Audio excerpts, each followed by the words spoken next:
पर्वतों के निर्माण के बारे में हम पढ़ रहे थे और उसमें हमने स्थिति के आधार पर कि कौन सा पर्वत महाद्वीपों पर या महासागरों पर है स्थित है, उसको हम स्थिति के आधार पर पर्वत बोलते हैं। इसमें सबसे पहले हमने पढ़ा था स्थलीय पर्वत। स्थलीय पर्वत भी दो प्रकार के होते हैं। एक पर्वत होते हैं तटीय पर्वत, जो कि समुद्र के किनारे और महाद्वीपों के किनारों पर अवस्थित होते हैं। तटीय पर्वत का मतलब क्या होता है कि जैसे ये हमारे इंडिया का कोस्टल एरिया है और इस कोस्टल एरिया के निकट जो समुद्र वाला सी एरिया है, इस सी एरिया के निकट जो इन तटों के किनारों पे जो पर्वत पाए जाएंगे किसी भी कॉन्टिनेंट में, किसी भी देश में, उसको हम तटीय पर्वत बोलते हैं। तटीय पर्वतों के अंतर्गत इनका निर्माण महासागरीय व महाद्वीपीय प्लेटों के क्षेपण से और एक दूसरे के संपीड़न से इन तटीय पर्वतों का निर्माण होता है, जिसे हम वलित पर्वत के नाम से भी जानते हैं। तटीय पर्वतों की श्रेणी में सबसे पहले हमारा आता है माउंट एवरेस्ट पर्वत। यह माउंट एवरेस्ट पर्वत जो है यह हमारे हिमालयन पर्वत रेंज में आते हैं, जो कि हमारे हिमालय भारत के उत्तरी भाग में अवस्थित है। माउंट एवरेस्ट की मैंने आपको हाइट बताई थी कि माउंट एवरेस्ट की हाइट जो है वह 8,846.86 मीटर है। माउंट एवरेस्ट की हाइट है। और भारत के परिप्रेक्ष्य में अगर मैंने सर्वोच्च चोटी बताई थी वो है अपनी कंचनजंगा। भारत के परिप्रेक्ष्य से सबसे बड़ी जो चोटी है वह कंचनजंगा है और माउंट एवरेस्ट की जो हाइट है जो हिमालय में अवस्थित है, जो कि हाइट 8,846.86 मीटर है। ये माउंट एवरेस्ट जो पर्वत है, ये पर्वत श्रृंखला नेपाल और तिब्बत के मध्य में आती है। नेपाल जो भारत के बॉर्डर पे है और तिब्बत जो कि चीन है, उन नेपाल और चीन के मध्य में इस माउंट एवरेस्ट पर्वत श्रृंखला का विस्तार हुआ है। अगर हम कहें कि ये पर्वत माउंट एवरेस्ट किस प्रकार का है, तो ये पर्वत वलित पर्वत यानी कि मोड़दार वलित पर्वतों में माना जाता है। एक चीज यहां पे मैं आपको क्लियर करना चाहूंगा, जहां पर मैंने शॉर्ट में V और V.P लिखा हुआ है, इसका मतलब होता है वलित पर्वत समझना, और JM.P लिखा हुआ है, इसका मतलब है ज्वालामुखी पर्वत के नाम से जानते हैं। सेकेंडरी बात करें K2, जिसे बोलते हैं गोल्डविन आइस्टीन पर्वत श्रृंखला। यह पर्वत श्रृंखला भी एक वलित पर्वत है और यह पाकिस्तान और चीन के मध्य में अवस्थित है, लोकेटेड है, जिसे गोल्डविन आइस्टीन भी कहा जाता है। यह भी एक प्रकार का हमारे तटीय पर्वत है। थर्ड नंबर पे देखा जाए तो कंचनजंगा। कंचनजंगा जो है हमारे भारत की सबसे ऊंची चोटी है, जिसका विस्तार भारत और नेपाल के मध्य में अवस्थित है और यह भी एक प्रकार का वलित पर्वत है। नेक्स्ट श्रेणी में लें हम माउंट फूजी, जो कि एक ज्वालामुखी पर्वत है, जहां पर सर्वाधिक ज्वालामुखी क्रियाएं उत्पन्न होती हैं। यह आज भी एक सक्रिय ज्वालामुखी है, यानी कि यह आज भी एक्टिव तरीके से यहां पर मौजूद है और यह ज्वालामुखी पर्वत यानी ज्वालामुखी क्रियाओं से निर्मित पर्वत है, जो कि जापान में स्थित है। इसके बाद हम बात करते हैं माउंट किलिमंजारो की। यह माउंट किलिमंजारो जो है ये आपके एक ज्वालामुखी पर्वत है, जो कि तंजानिया अफ्रीका में, अफ्रीका जो हमारा महाद्वीप है, इस महाद्वीप में तंजानिया जो देश है वहां पर यह किलिमंजारो जो है ज्वालामुखी पर्वत स्थित है। किलिमंजारो की अगर बात की जाए तो ये किलिमंजारो अफ्रीका महाद्वीप यानी अफ्रीका जो हमारा कॉन्टिनेंट है, ये अफ्रीका कॉन्टिनेंट का सबसे ऊंची जो चोटी है वह माउंट किलिमंजारो ही है। अफ्रीका की सबसे ऊंची चोटी जो है वह माउंट किलिमंजारो है, जो कि अफ्रीका के तंजानिया देश में लोकेटेड है। इसके बाद में हम बात करते हैं माउंट ब्लैक की। ये माउंट ब्लैक जो है पर्वत श्रृंखला जो है ये एक वलित प्रकार का पर्वत है, जो कि फ्रांस में, इटली में लोकेटेड है। अगर आप यूरोप कॉन्टिनेंट को देखोगे, यूरोप महाद्वीप में ये जो है फ्रांस आता है, इस फ्रांस में जो है माउंट ब्लैक जो है वो सबसे ऊंची चोटी मानी जाती है। इसके बाद में हम बात करते हैं माउंट मैकिनेल की। तो माउंट मैकिनेल जो है एक वलित पर्वत श्रृंखला है, जो कि अलास्का अमेरिका में स्थित है। अमेरिका में जो अलास्का स्थान है वहां पर ये माउंट मैकिनेल चोटी आती है। नेक्स्ट बात करते हैं रॉकी पर्वत। रॉकी पर्वत जो है वह अमेरिका यानी उत्तरी अमेरिका के पश्चिमी भाग में अवस्थित है, जो कि एक तटीय प्रकार का पर्वत है, जो कि प्रशांत महासागर और उत्तरी अमेरिका जो है तट पर स्थित है, जो कि प्रशांत महासागर की तरफ वाला क्षेत्र आता है। इसके बाद में हम बात करते हैं आल्प्स पर्वत की। यह आल्प्स पर्वत श्रृंखला जो है यह हमारे यूरोप महाद्वीप में स्थित है। और इसके बाद आता है आपके एंडीज पर्वत। एंडीज पर्वत श्रृंखला जो है वह उत्तरी अमेरिका के नीचे जो हमारा साउथ अमेरिका आता है, उस साउथ अमेरिका के पश्चिमी तटों की तरफ हमारा एंडीज पर्वत श्रृंखला आती है। तो ये जो है ये मुख्य तटीय जो है पर्वत है या पर्वत श्रृंखलाएं हैं, जो कि महासागरों के किनारे या सागरों के किनारे पर अवस्थित है। इन्हें तटीय पर्वत क्यों कहा जाता है? क्योंकि इनका जो एक भाग होता है जल के किनारे पर स्थित होता है, इसलिए हम इसे तटीय पर्वत के नाम से जानते हैं। तो इस प्रकार से ये तटीय पर्वतों के कुछ उदाहरण थे जो हमने देखे हैं और इनको आप अच्छी तरीके से नोट कर लीजिएगा। तटीय पर्वत जो हमने पढ़े थे, स्थलीय पर्वतों में पहला आपके आ गया था तटीय पर्वत जो कि तटों के किनारे पर स्थित है। दूसरी बात करते हैं हम जो स्थलीय पर्वतों में आएंगे, वह आएंगे हमारे आंतरिक पर्वत। आंतरिक पर्वत क्या होंगे? इंटरनल माउंटेन्स की मान लीजिए ये हमारा एक कॉन्टिनेंट है, इस कॉन्टिनेंट के ये जो तट होंगे इनके किनारों पर जो पर्वत पाए जाएंगे उनको हम तटीय पर्वत कहेंगे। लेकिन कॉन्टिनेंट के मध्य भागों में जो स्थलीय भाग होगा पूरा और चारों तरफ जिसके स्थलीय भाग होगा उसे हम क्या कहेंगे? आंतरिक पर्वत कहेंगे, जो कि केवल और केवल तटों के किनारे ना होकर के पर जो हमारा महाद्वीप होगा उन महाद्वीपों के मध्य भाग में पाए जाएंगे, उन्हें हम क्या कहेंगे? आंतरिक पर्वत कहेंगे। इन आंतरिक पर्वतों में सबसे प्रमुख उदाहरण जो है वह हमारा हिमालय पर्वत श्रृंखला है। हिमालय पर्वतमाला की बात करते हैं, यह हमारा एक तरीके से आंतरिक वलित पर्वत है जो कि केवल और केवल महाद्वीप के ऊपर अवस्थित है। किस तरीके से कि हमारे एक तरफ आती है, यह हमारी यूरेशियन प्लेट हो गई जिसमें यूरोप और एशिया महाद्वीप आते हैं, और दूसरी तरफ इसके नीचे की तरफ हमारी जो इंडियन प्लेट आती है, इंडियन प्लेट आती है। यह हमारी हो गई Eurasian plate, Eurasian plate and Indian plates. हमने प्लेट विवर्तन के सिद्धांत में पढ़ा था कि यूरेशियन प्लेट जो है वो दक्षिण की तरफ मूव कर रही है, उत्तर से दक्षिण की तरफ, और हमारी इंडियन प्लेट जो है वह दक्षिण से उत्तर की तरफ मूव कर रही है, यानी कि संचलन कर रही है। और मैंने बताया था कि जब दो चट्टानें आपस में मिलती है तो इनके मध्य में संपीड़न उत्पन्न हो जाता है। संपीड़न उत्पन्न होने के कारण इन दोनों प्लेटों के किनारों पर दबाव पड़ता है, और दबाव पड़ने के कारण यहाँ के जो मध्य भाग होता है वह ऊपर की ओर उठ जाते हैं, ऊपर की ओर उठ जाते हैं, और इन्हीं दोनों कॉन्टिनेंट प्लेट के कारण यहां पर हमारे हिमालयन पर्वत श्रृंखला का निर्माण हुआ है। और हमारा हिमालय पर्वत जो है वह भारत के उत्तरी भाग में है, जहां पर कोई भी ओशन नहीं पाया जाता है, कोई भी ओशन या कोई भी सी नहीं पाया जाता है। इसीलिए हम इस इंडियन प्लेट से और यूरेशियन प्लेट्स के टकराव से जो हिमालय पर्वत श्रृंखला बनी है, ये हमारी एक आंतरिक पर्वतमाला है। ये भारत, नेपाल और तिब्बत में फैली हुई है। भारत, नेपाल और तिब्बत में।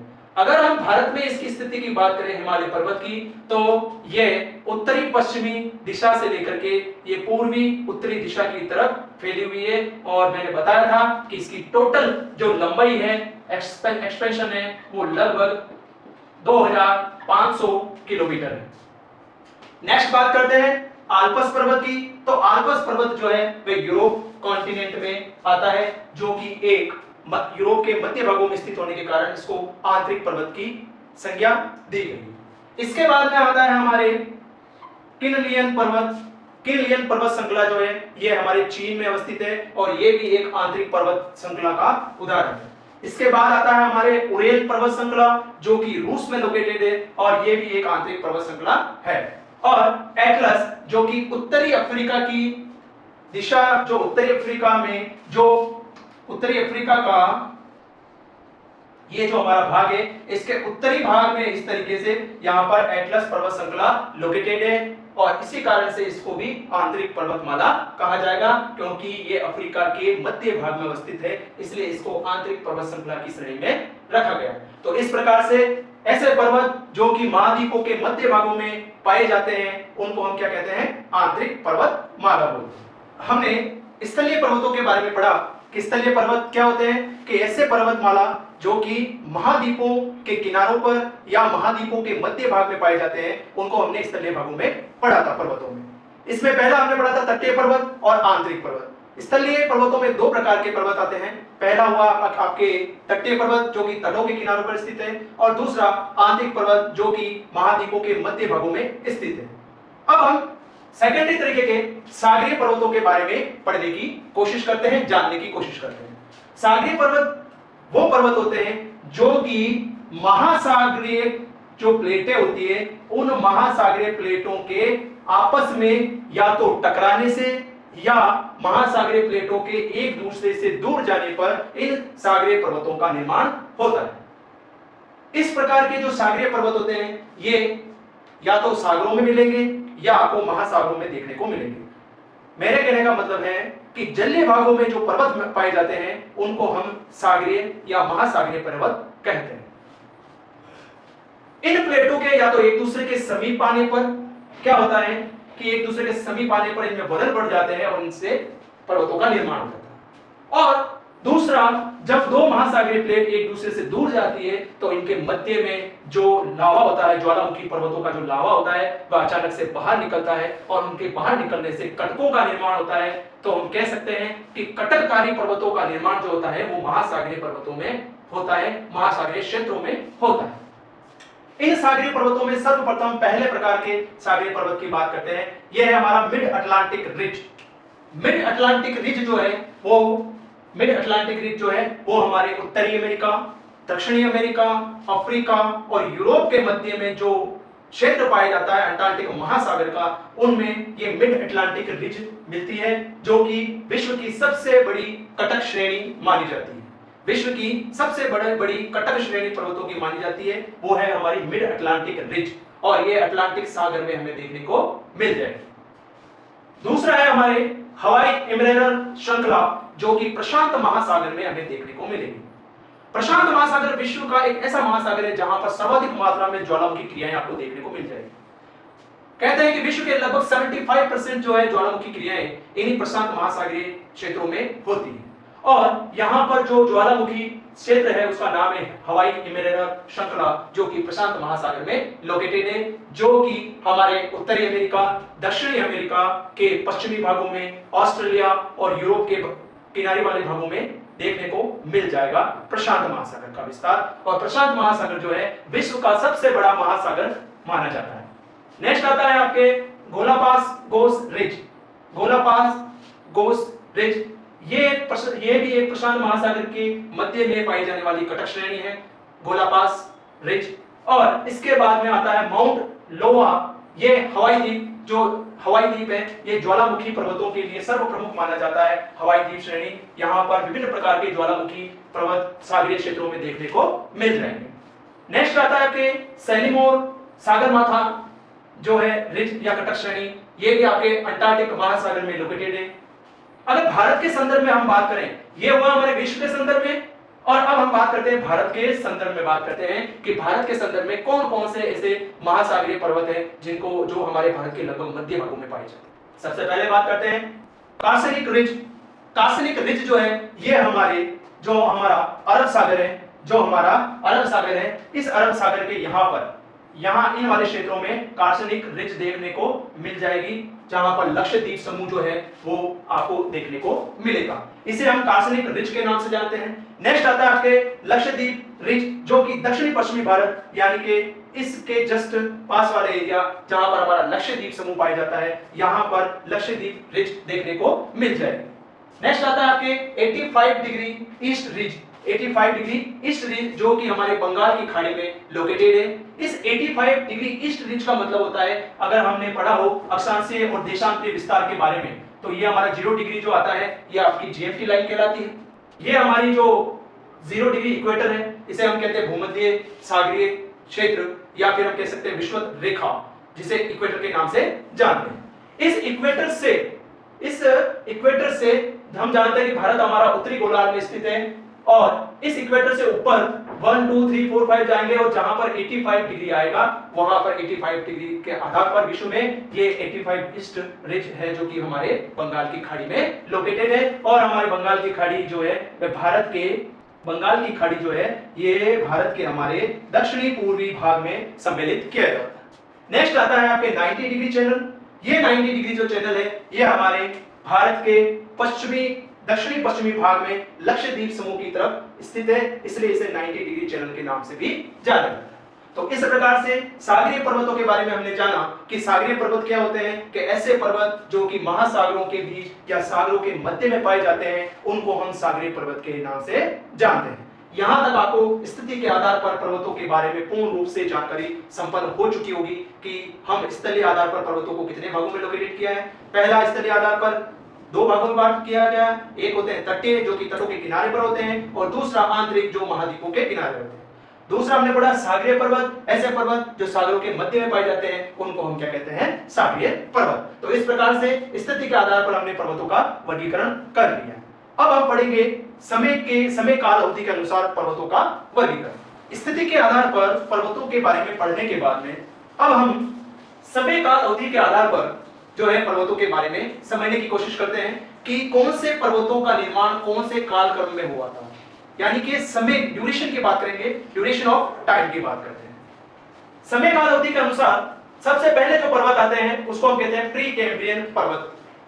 प्री कैम्ब्रियन पर्वत काल क्या होता है कि जब हमारी पृथ्वी बनी थी, हमारी पृथ्वी का फॉर्मेशन कब हुआ, कब बनकर तैयार हुई थी, 4.6 बिलियन ईयर अगो, यानी कि 4600 करोड़ वर्ष पूर्व का हमें समय माना जाता है। और प्री कैम्ब्रियन काल क्या है कि ये भी देखो कि 4600 से लेकर 541 मिलियन ईयर अगो, यानी कि करोड़ वर्षों के पूर्व मानी जाती है।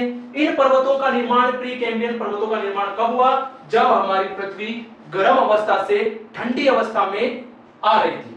इसी काल को हमने क्या कहा गया, प्री कैम्ब्रियन काल, जो कि कैम्ब्रियन काल के पहले का समय, प्री यानी पहले, प्री यानी पहले का काल, इसीलिए हमने इसे कैम्ब्रियन काल के पहले के समय को कहा गया प्री कैम्ब्रियन काल। उस समय जो पर्वतों का निर्माण हुआ वो एक शील्ड के रूप में, एक चट्टानों के रूप में हुआ था। इसमें अलग अलग जो कॉन्टिनेंट है, जो महाद्वीप है, वह अलग अलग बढ़ रहे थे और इसीलिए इन्हें प्री कैम्ब्रियन काल कहा गया, जिसमें महाद्वीप जो है वे एक दूसरे से टूट करके अलग अलग हो रहे थे। जिनमें हमने पढ़ा था कि अमेरिका हुआ, उत्तरी अमेरिका, दक्षिणी अमेरिका, अफ्रीका, यूरोप, इसके अलावा एशिया, ऑस्ट्रेलिया, अफ्रीका, ये सभी क्या है, अलग अलग भागों में विभाजित हो रहे थे और इन्हीं से जो है प्री कैम्ब्रियन काल के पर्वतों का निर्माण हुआ। सबसे पहले इसमें बात करते हैं कैनेडियन शील्ड की। कैनेडियन शील्ड यानी होता है कि शील्ड यानी चट्टान का एक बहुत बड़ा भाग जो कि चट्टान के रूप में, शील्ड के रूप में तैयार हुआ था, इसीलिए इसे हम कैनेडियन शील्ड माला या पर्वतमाला भी कहते हैं। ये कैनेडियन शील्ड जो है ये हमारे कनाडा में अवस्थित है। इसके बाद में हम बात करते हैं बाल्टिक शील्ड। बाल्टिक शील्ड जो है ये हमारे स्वीडन और फिनलैंड जो है हमारे देश हैं उनमें ये आता है। इसके बाद में हम बात करते हैं ऑस्ट्रेलियन शील्ड की। ऑस्ट्रेलियन शील्ड जो है वह हमारा जो ऑस्ट्रेलिया है, ऑस्ट्रेलिया जो महाद्वीप है, उस महाद्वीप का जो पश्चिमी भाग है, उस पश्चिमी भाग को ऑस्ट्रेलियन शील्ड के नाम से जाना जाता है। सपोज कीजिए ये हमारा ऑस्ट्रेलियन शील्ड है और इस ऑस्ट्रेलिया के जो पश्चिमी भाग की तरफ महासागरों में, पश्चिमी भाग की तरफ महासागरों में यहां पर तटों के किनारे जिनका निर्माण हुआ उसको हम ऑस्ट्रेलियन शील्ड कहा जाता है और ये हमारे पश्चिमी दिशा में लोकेटेड है। नेक्स्ट बात करते हैं अफ्रीकन शील्ड की। तो अफ्रीकन शील्ड जो है वह हमारा अफ्रीका महाद्वीप है, उस अफ्रीका महाद्वीप के दक्षिणी भाग में स्थित है, जहां पर आपको पता होगा कि यहां पर ड्रैकेंसबर्ग पर्वत भी आता है। और मैंने एक चीज और बताई थी कि यहां पर तंजानिया अफ्रीका में आता है एक देश, उस देश में सबसे बड़ी चोटी किलिमंजारो है जो अफ्रीका की सबसे बड़ी चोटी मानी जाती है। नेक्स्ट बात करते हैं, अगर भारत के परिप्रेक्ष्य में बात करें कि भारत में ये जो पर्वत श्रृंखलाएं हैं जो कि प्री कैम्ब्रियन काल में बनी थी, उसमें सबसे मोस्ट इंपोर्टेंट जो है अरावली पर्वत श्रृंखला है। अगर आपके क्वेश्चन ये यहां से बन जाए कि विश्व की सबसे प्राचीनतम पर्वत श्रृंखला कौन सी है, तो याद रखिएगा कि विश्व की सबसे प्राचीनतम जो चट्टान है, पर्वत श्रृंखला है, वो अरावली पर्वत श्रृंखला है जो हमारे भारत के राजस्थान जो है स्टेट में आती है। ये पर्वत श्रृंखला प्री कैम्ब्रियन काल में बनी थी, जब पृथ्वी के ऊपर विभिन्न प्रकार की संरचनाओं का, विभिन्न प्रकार के स्ट्रक्चरों का निर्माण हो रहा था। इसके बाद बात करते हैं सतपुड़ा और विंध्याचल पर्वत श्रृंखला की बात करते हैं। सतपुड़ा और विंध्याचल पर्वत श्रृंखला जो है वो हमारे भारत के जो पेनिनसुलर प्लेट्यू एरिया है, जो हमारा पेनिनसुलर प्लेट्यू एरिया है, जिसे हम कहते हैं प्रायद्वीपीय भारत, यहाँ पर जो पठारी क्षेत्र है, इस पठारी क्षेत्र में सतपुड़ा और विंध्याचल पर्वत श्रृंखला का विस्तार है और इन्हीं के मध्य, सतपुड़ा और विंध्याचल पर्वत श्रृंखला के मध्य में हमारी नर्मदा रिवर यानी नर्मदा जो है नदी ये फ्लो करती है और ये नर्मदा सतपुड़ा और विंध्याचल श्रेणियों में होती हुई अंत में जाकर के अरब सागर में जाकर के मेल्ट हो जाती है। नेक्स्ट बात करते हैं छोटा नागपुर का पठार। ये छोटा नागपुर का पठार भी जो है ये हमारे भारत के लगभग मध्य का भाग आता है, जिसमें छत्तीसगढ़ शामिल है, झारखंड शामिल है और पश्चिमी बंगाल का क्षेत्र शामिल होता है। छोटा नागपुर का पठार जो है ये मेटेलिक मिनरल्स यानी कि धात्विक खनिजों के लिए सबसे प्रमुखतया से अपनी महत्वता रखता है। और इसके अंदर छोटा नागपुर के पठार के अंदर जो क्षेत्र आते हैं झारखंड, छत्तीसगढ़ और पश्चिम बंगाल के क्षेत्र शामिल किए जाते हैं। यहां तक आपको समझ में आ चुका होगा कि प्री कैम्ब्रियन पर्वत किसे कहते हैं, कि ऐसे पर्वत जिनका निर्माण 4600 करोड़ से लेकर के 5041 करोड़ पूर्व हुआ था, उनके मध्य में हुआ था। इन पर्वतों को हमने प्री कैम्ब्रियन काल कहा गया। और प्री कैम्ब्रियन काल क्या है कि कैम्ब्रियन काल के पहले का जो समय है उसको हमने प्री कैम्ब्रियन काल कहा। और इसके जो मुख्य ये क्षेत्र हैं इनको हमने समझ लिया। तो ये हमारे थे प्री कैम्ब्रियन काल के पर्वत। नेक्स्ट सेकेंडरी जो पर्वत आएंगे उनके बारे में हम पढ़ते हैं। समय काल क्रम के अनुसार हमने सबसे पहले पढ़े थे प्री कैम्ब्रियन काल के पर्वत, जिनका समय जो काल रहा है वो रहा है 4600 करोड़ से लेकर के 541 करोड़ वर्ष के मध्य का जो काल है वो प्री कैम्ब्रियन काल के पर्वत कहता है। इसमें द्वितीय प्रकार के पर्वतों में जो आएगा सेकंड, वो हमारे आएगा कैलिडोनियन पर्वत। कैलिडोनियन पर्वत किसे कहा गया कि इनका समय लगभग 4490 मिलियंस टू 390 मिलियंस के मध्य का जो समय है, यानी कि 4090 करोड़ से लेकर के 3090 करोड़ वर्ष के मध्य का जो समय था उसे हम कैलिडोनियन पर्वत क्रम में रखें। इस समय एक चीज आपको यहां नोट करनी है कि हमारे धरातल पर जब पृथ्वी का निर्माण हुआ था, उस पृथ्वी के निर्माण के बाद लगभग 400 साल पहले की बात कर रहे हैं, तब महासागरों का निर्माण हुआ था। महासागर यहां पर हमारे धरातल के ऊपर जितने भी प्रकार के महासागर हैं वो महासागर 400 साल पहले से माने जाते हैं। और हमारे धरातल पर अगर जीव की उत्पत्ति की बात करें तो वो लगभग 380 साल पहले की, करोड़ वर्ष पूर्व की बात कर रहे हैं हम, मिलियंस ईयर अगो की, मिलियंस ईयर अगो की बात कर रहे हैं। धरातल पर महासागरों की उत्पत्ति 400 करोड़ साल पूर्व और जीवन की उत्पत्ति धरातल पर एक जीवाश्म के रूप में वो मिले थे हमें 380 करोड़ वर्ष पूर्व के मध्य में। तो सबसे पहले कैलिडोनियन पर्वतों का निर्माण जो हुआ था वो 490 से लेकर के 380 करोड़ वर्ष के मध्य में माना जाता है। अगर भूवैज्ञानिक काल की हम बात करें कि कौन से क्वेश्चन आपके यहाँ पे बनता है कि भूवैज्ञानिक काल के अनुसार ऐसा भूवैज्ञानिक काल बताइए जिसमें कैलिडोनियन पर्वत का निर्माण हुआ, तो आपको यहाँ पे ध्यान देना है कि यहाँ पर आर्डोविनियन एंड डेवोनियन काल जो है ये भूवैज्ञानिक काल कहलाया जाता है जिसका समय 490 करोड़ वर्ष से 390 करोड़ वर्ष के मध्य में माना जाता है। अगर महाकल्प का मतलब होता है, देखो एक काल होता है और एक महाकाल होता है। तो महाकल्प का जो समय रहा है उसे हम कहते हैं पैलियोजोइक एरा। पैलियोजोइक एरा में ही सर्वप्रथम हमारे पृथ्वी पर जीवाश्म की उत्पत्ति हुई थी। हमारे पृथ्वी पर जीवाश्म की उत्पत्ति जो हुई थी वो पैलियोजोइक एरा में हुई थी, जो काल माना जाता है 380 करोड़ वर्ष पूर्व का समय माना जाता है। यह पैलियोजोइक एरा है जिसमें जीवाश्म की उत्पत्ति हुई थी हमारे पृथ्वी के निर्माण के बाद और महासागरों और महाद्वीपों के बनने के बाद में सर्वप्रथम जो जीवाश्म बना था वो पैलियोजोइक एरा में बना था। और जिसके बारे में हमने प्रीवियस क्लासेस में भी पढ़ा था कि जीवाश्म की उत्पत्ति सर्वप्रथम जो हुई थी हमारे महासागरों के अंतर्गत हुई थी। यहां तक आपके क्लियर हो चुका होगा। इसके आगे हम चलते हैं, इसके कुछ उदाहरण ले लेते हैं। सबसे पहले हम इसके पहले एक बात कर लेते हैं कि ये कैलिडोनियन पर्वत जो है वो किस प्रकार से हमारी धरती के ऊपर बने। तो उस समय 3 जो है भाग बताए गए थे।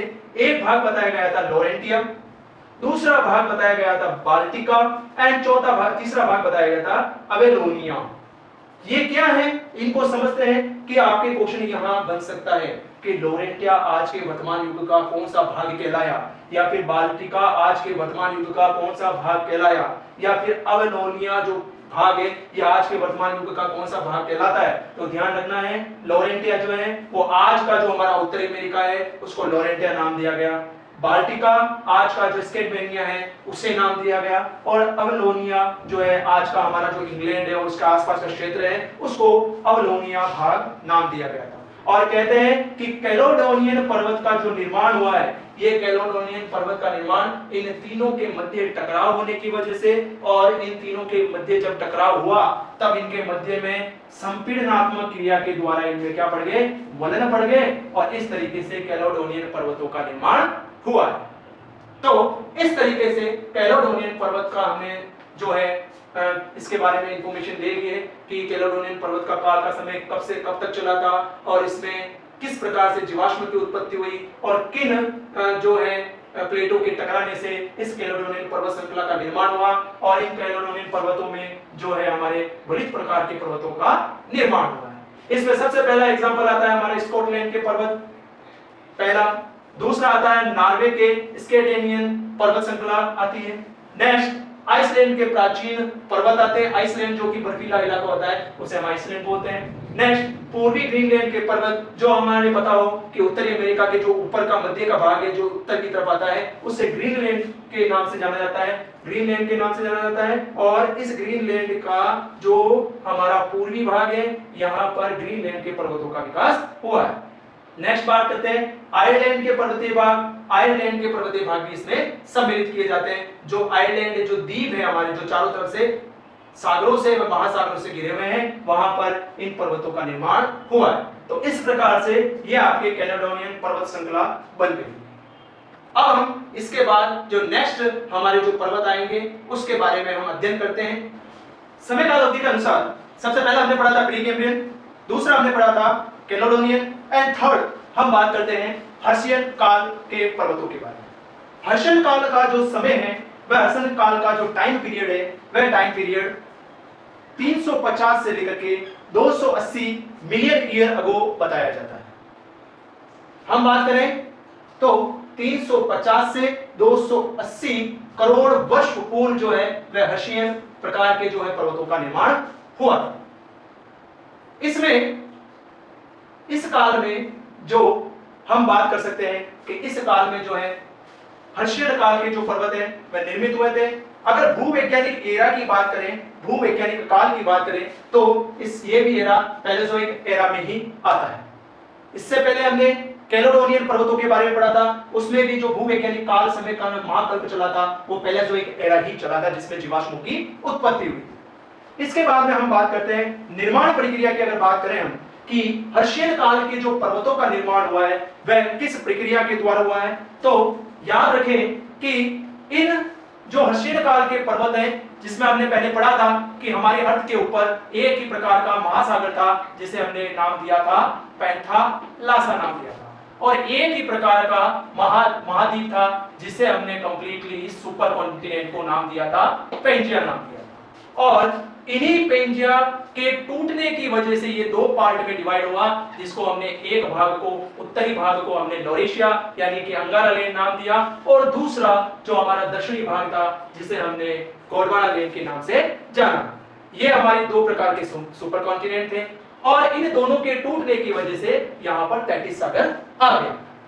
अब तैतीस सागर के लगभग मध्य में आने के बाद में इन चट्टानों के दो भागों में विभक्त होने के बाद में इन प्लेट विवर्तन की तकनीकों या भूगर्भीय घटनाओं के कारण ये प्लेटें जो है आपस में टूट गई, और इन पैंथालास इन गोंडवाना लैंड और अंगारा लैंड जिसे हमने लॉरेशिया कहा गया, इन दोनों के टकराव के कारण ही हर्शियन काल के जो है पर्वतों का निर्माण हुआ। तो आपके क्वेश्चन यहाँ पर सीधा सा बन के आएगा कि हर्शियन काल का जो समय काल चक्र है वो कितना रहा। इसमें भूवैज्ञानिक काल जो पैलेओजोइक है ये क्या काल है, इसमें सर्वप्रथम जीवाश्म की उत्पत्ति हुई, वो भी कहाँ हुई थी, समुद्र में महासागरों में इसकी उत्पत्ति हुई। और अगर इन हर्शियन काल के पर्वतों के निर्माण के बारे में बात की जाए तो ये गोंडवाना लैंड और लॉरेशिया के आपसी टकराव की वजह से और संपीड़न की वजह से ही हर्शियन काल के पर्वतों का निर्माण हुआ। यहां तक सारी चीजें आपको क्लियर हो चुकी होगी। इसके बाद में अगर हम इसके एग्जाम्पल की बात करें तो सबसे पहला आता है वोजेस पर्वत। ये वोजेस पर्वत जो है ये हमारे फ्रांस में लोकेटेड है, जो हमारी फ्रांस जो हमारा फ्रांस देश है उसमें आता है वोजेस पर्वत, जो हर्शियन काल का उदाहरण है। नेक्स्ट आता है आपके ब्लैक फॉरेस्ट पर्वत। ये ब्लैक फॉरेस्ट पर्वत जो है ये आपके जर्मनी में लोकेटेड है, जो कि यूरोप कॉन्टिनेंट यानी कि यूरोप महाद्वीप के अंतर्गत आता है। नेक्स्ट अपलेशियन पर्वत। ये अपलेशियन पर्वत आपके संयुक्त राज्य अमेरिका यानी कि यूनाइटेड स्टेट ऑफ अमेरिका के अंदर आता है। नेक्स्ट अर्डेनियस पर्वत, ये आपके आते हैं बेल्जियम और फ्रांस में, यानी कि दोनों देशों में सम्मिलित है और ये यूरेशियन प्लेट के अंतर्गत आते हैं। नेक्स्ट आता है आपके उरल पर्वत, जो कि यूरोप और एशिया जो बना हुआ हमारा सुपर कॉन्टिनेंट यूरोप और एशिया से मिलकर यूरेशिया बना हुआ है, इन यूरोप और एशिया की सीमा पर ही, जहां पर ये यूरोप और एशिया अलग अलग होते हैं, वहां पर ही ये यूरल पर्वत जो है वह स्थापित है, लोकेटेड है। अगर भारत के संदर्भ में मैं बात करता हूं कि भारत के संदर्भ में ये पर्वत कहां पर स्थित है, तो भारत के संदर्भ में इन पर्वतों के बारे में जानने के लिए हमें भारत के मैप को भी समझना होगा। यह हमारे भारत का पश्चिमी तट है जहां पर समुद्री भाग आता है। भारत के प्रायद्वीपीय क्षेत्र को दो पार्ट में डिवाइड किया गया है, जिन्हों की प्लेटू यानी पठारी भाग है, इससे दो भागों में विभाजित किया गया है। इसका एक भाग आता है जिसे आप कहते हो पश्चिमी घाट, और दूसरा भाग आता है जिसे आप कहते हो पूर्वी घाट। तो पश्चिमी घाट का जो क्षेत्र है, ये पश्चिमी घाट का क्षेत्र किससे बना हुआ है, किस तरीके का कहलाएगा, हर्षियन पर्वत श्रृंखला का भाग कहलाएगा, जहां पर केरल महाराष्ट्र का एरिया जाएगा आपके। इसके अलावा इस तरफ मध्य प्रदेश का क्षेत्र भी सम्मिलित हो जाएगा। और प्रायद्वीपीय भारत के पुराने क्रेटस क्षेत्र जिसमें आपके आते हैं, एक आता है आपके बुंदेलखंड और एक आता है आपके सिंहभूमि। ये बुंदेलखंड, सिंहभूमि, मानभूमि जो आते हैं ये आपके प्रायद्वीपीय भारत के मध्य भागों में अवस्थित है, जहां पर पुरानी जो है पर्वत श्रृंखलाएं पाई जाती है, जिसे हम क्रेटन क्षेत्र कहा जाता है, जहां पर ज्वालामुखी क्रियाएं आपको कुछ मात्रा में देखने को मिल जाएगी। तो इस तरीके से ये हर्षियन काल के पर्वतों के बारे में हमने पढ़ा कि हर्षियन काल का जो टाइम पीरियड कितना था। ये दो जो है स्थल भागों से लोरेशिया और गोंडवाना लैंड के आपसी टकराव के कारण इन हर्षियन काल के पर्वतों का निर्माण हुआ है। अब इसके आगे हम नेक्स्ट जो समय अवधि के अनुसार जो हमारा नेक्स्ट जो है पर्वत, उसके बारे में हम पढ़ेंगे। पर्वतों के निर्माण के आधार पर हम पढ़ रहे थे समय काल अवधि के आधार पर पर्वत। इसमें जो चौथे प्रकार का पर्वत आएगा उसको हम कहते हैं अल्पाइन पर्वत। अल्पाइन पर्वत का मतलब होता है जो नवीन पर्वत, ऐसे पर्वत जो कि जिनका निर्माण जो है वो आज भी वर्तमान युग में चल रहा है, इसको हम क्या कहेंगे, अल्पाइन पर्वत कहेंगे। इसका जो समय काल बताया जाता है अल्पाइन पर्वत का, वो है हमारे 6.5 करोड़ से लेकर आज का जो वर्तमान युग है, यानी कि हमारे जो प्रेजेंट टाइम में जो समय चल रहा है, इनमें आज भी विभिन्न प्रकार की प्रक्रियाओं के द्वारा, घटनाओं के कारण, विभिन्न प्रकार की प्राकृतिक घटनाओं के कारण, धरातलीय घटनाओं के कारण इनमें आज भी इनका विकास हो रहा है। इसका समय 6.5 करोड़ वर्ष से लेकर के आज के वर्तमान तक का काल माना जाता है। महाकल्प की अगर हम बात करें तो महाकल्प जो है वो पैलियोजेनिक काल है और जो आज के वर्तमान तक का काल चल रहा है। भूवैज्ञानिक काल की अगर हम बात करें तो भूवैज्ञानिक काल जो है वो रहा हमारे काइनोजाइक काल, जिसमें इस काल को 3 पार्ट में डिवाइड किया गया है। पहला पैलियोजेनिक, नियोजेनिक एंड क्वाइनेनरी काल कहा जाता है, जिसे आदि काल, मध्यकाल और वर्तमान काल की श्रृंखला में रखा गया है। अब हम बात करते हैं कि अल्पाइन पर्वतों का निर्माण जो है वो कैसे हुआ। तो अल्पाइन पर्वतों का निर्माण यूरेशियन प्लेट और अफ्रीकन प्लेट के आपस में टकराने की वजह से इन अल्पाइन पर्वतों का निर्माण हुआ।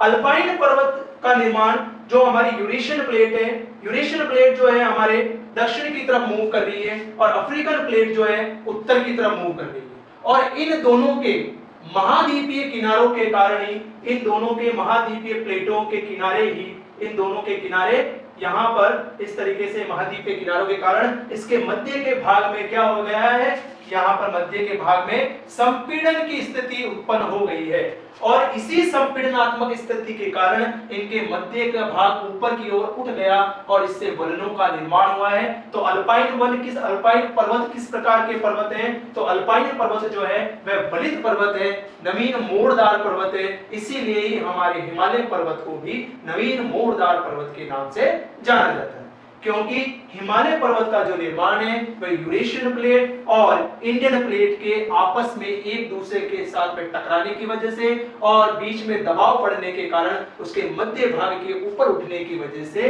हिमालय पर्वत श्रृंखला का निर्माण हुआ है। कुछ अल्पाइन वनों के कुछ पर्वतों के कुछ उदाहरण हैं। सबसे पहले हम बात करते हैं यूरोप में जो महाद्वीप है, इस यूरोप महाद्वीप में आल्प्स पर्वत श्रृंखला जो आती है ये यूरोप महाद्वीप के लगभग पूर्वी भाग में स्थित है, लोकेटेड है, और इसमें जो देश आते हैं वह इस आल्प्स पर्वतमाला का विकास फ्रांस, जर्मनी और ऑस्ट्रिया जो देश है यूरोप महाद्वीप के, वहां पर इन जो है आल्प्स पर्वतमाला का विस्तार। नेक्स्ट बात करते हैं एशिया के पर्सपेक्टिव से कि एशिया में कौन-कौन सी पर्वतमालाएं शामिल हैं। तो सबसे पहला आता है आपके हिमालय पर्वत श्रृंखला।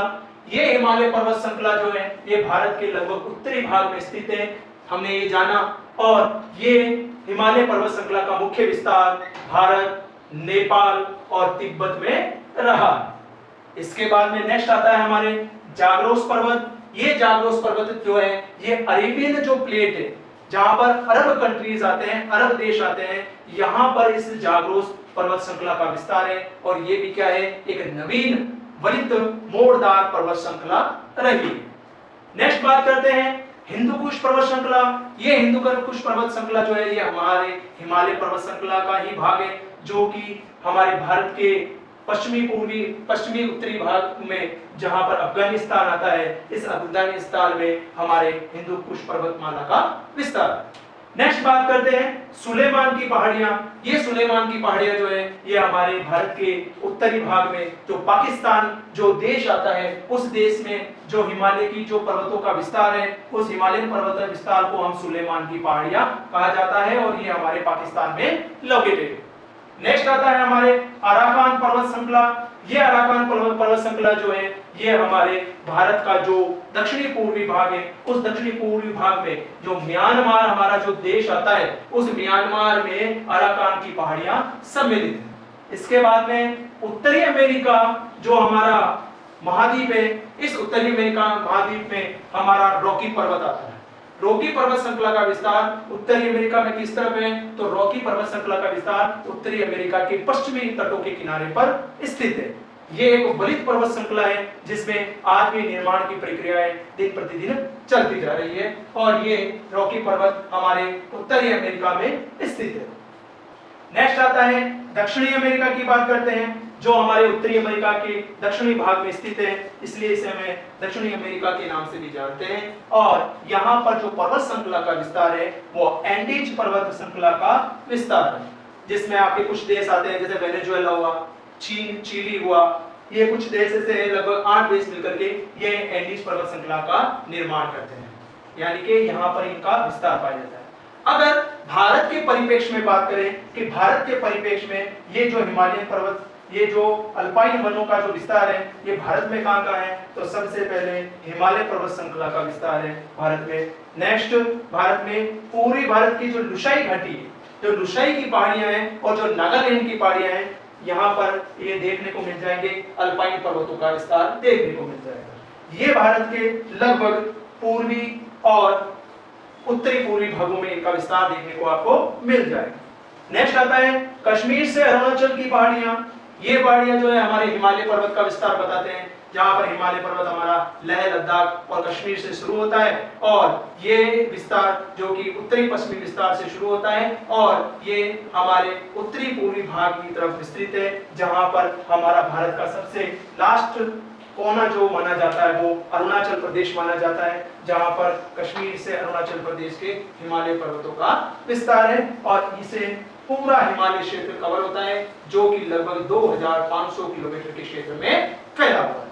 तो इस तरीके से हमने समय काल अवधि के आधार पर भी अल्पाइन पर्वतों के बारे में हमने पूर्ण जानकारी प्राप्त कर ली है। तो एक बार फिर से हम समय काल के अनुसार हम बता देते हैं कि प्री कैम्ब्रियन का काल जो आपके 4600 करोड़ वर्ष पूर्व से लेकर के 541 करोड़ वर्ष के मध्य का माना जाता है। उसके बाद में कैलिडोनियन काल जो कि 490 से लेकर के 390 के मध्य का काल माना जाता है। फिर आपके हर्शियन काल माना जाता है जो 350 वर्ष से लेकर के 280 करोड़ वर्ष के मध्य का काल माना जाता है। उसके बाद में आपके आता है अल्पाइन पर्वतों का काल जो कि आज के वर्तमान काल से लेकर के 6.5 करोड़ वर्ष के मध्य का जो काल माना जाता है वो अल्पाइन पर्वत का माना जाता है। तो इस तरीके से हमने पर्वतों को ऊंचाई के आधार पर भी क्लासिफाई कर लिया है, समय काल के अकॉर्डिंग भी हमने क्लासिफाई कर लिया है, स्थिति के आधार पर हमने पर्वतों के बारे में समझ लिया है और पर्वतों की निर्माण प्रक्रिया के आधार पर यानी कि निर्माण किस तरीके से हुआ उनको भी हमने समझ लिया। तो इस तरीके से ये आपके पर्वतों की निर्माण का जो आपके विकास है वो हमने पूर्ण रूप से अध्ययन कर लिया। तो इस प्रकार से हमारा पर्वतों के निर्माण फॉर्मेशन ऑफ माउंटेन का जो टॉपिक है वो माउंटेन्स का हमारा खत्म होता है। इससे रिलेटेड जो मुख्य क्वेश्चन बनने वाले हैं कुछ को हम देख लेते हैं जिससे हमारी एग्जाम की तैयारी अच्छे से हो सके। सबसे पहला क्वेश्चन जो है हमारा पर्वत निर्माण से संबंधित मत किसने दिया और उसका विवरण प्रस्तुत कीजिए, जिसमें आपको यह बताना है कि इस मत को जी.के. गिलबर्ट ने दिया था, 1819 में दिया था। इसमें ओरोजेंस एंड ओरोजेनेसिस शब्द का प्रयोग किया था और इनका मतलब क्या था इन शब्दों का उससे संबंधित आपको डिटेल इसमें लिखनी है। नेक्स्ट क्वेश्चन आता है आपके निर्माण प्रक्रिया के आधार पर पर्वतों का वर्गीकरण कीजिए कि जो हमारे पर्वत हैं वो निर्माण की प्रक्रिया के आधार पर हमारे पर्वत किस प्रकार से, जिसमें आप वलित पर्वतों के बारे में उसमें आप जो है विभिन्न प्रकार की निर्माण प्रक्रिया हुई जिसमें विवर्तन की प्रक्रिया हुई, इनके बारे में आपको डिटेल से जो है आपको बताना है और उससे रिलेटेड जो मैंने आपको एग्जांपल दिए हैं उन एग्जांपलों को भी इनमें आपको मेंशन करना है। नेक्स्ट क्वेश्चन बनता है समय अवधि के अनुसार पर्वतों पर लेख लिखिए, जिसमें आपने समय के अकॉर्डिंग जो आपके पर्वत रहे हैं जिसमें प्री कैम्ब्रियन पर्वत रहे हैं, जिसमें आपके कैलेडोनियन पर्वत रहे हैं, हर्शियन काल के पर्वत रहे हैं और अल्पाइन पर्वत रहे हैं, उनके बारे में आपको एक्सप्लेन करना है, उनको डिटेल से और उससे रिलेटेड जो आपको एग्जांपल देने हैं वो आपको इसमें मेंशन करना है। नेक्स्ट आता है वलित व ब्लॉक पर्वतों में अंतर स्पष्ट कीजिए। वलित पर्वत यानी कि जो मूलदार पर्वत है उनके बारे में आपको लिखना है और ब्लॉक पर्वत किस प्रकार से बनते हैं, इसकी क्या एक्टिविटी रही है उससे संबंधित आपको इसमें लिखना है। नेक्स्ट और मेन जो मैं आपको समझाना चाहता हूं कि अगर आपको पर्वतों के निर्माण और वितरण से संबंधित चैप्टर को कंप्लीटली आपको तैयारी करनी है तो आपको वर्ल्ड मैप के बारे में और इंडियन मैप के बारे में आपको मैपिंग आना जरूरी है। तो आपका जो मेन टास्क रहेगा वो रहेगा विश्व के मानचित्र में जो वलित और ज्वालामुखी पर्वत है वो विश्व के मानचित्र में किस जगह पर ये स्थान लोकेटेड है और कौन से महाद्वीप में आते हैं, कौन से देश इसमें सम्मिलित हैं और कौन सी दिशा में ये पर्वत आते हैं, उनको आपको विश्व के मानचित्र में अंकित करने होंगे। तो इस तरीके से ये हमारी आज की क्लास कंप्लीट होती है। अगर हमारी वीडियो आपको अच्छी लगी हो तो इसको ज्यादा से ज्यादा लाइक करें, ज्यादा से ज्यादा इसको सब्सक्राइब करें चैनल को हमारे और ज्यादा से ज्यादा इस वीडियो को शेयर करें ताकि आने वाली क्लासों में हम आपके लिए और भी अच्छी जो है क्लासों को हम अरेंज कर सकें। Thank you so much.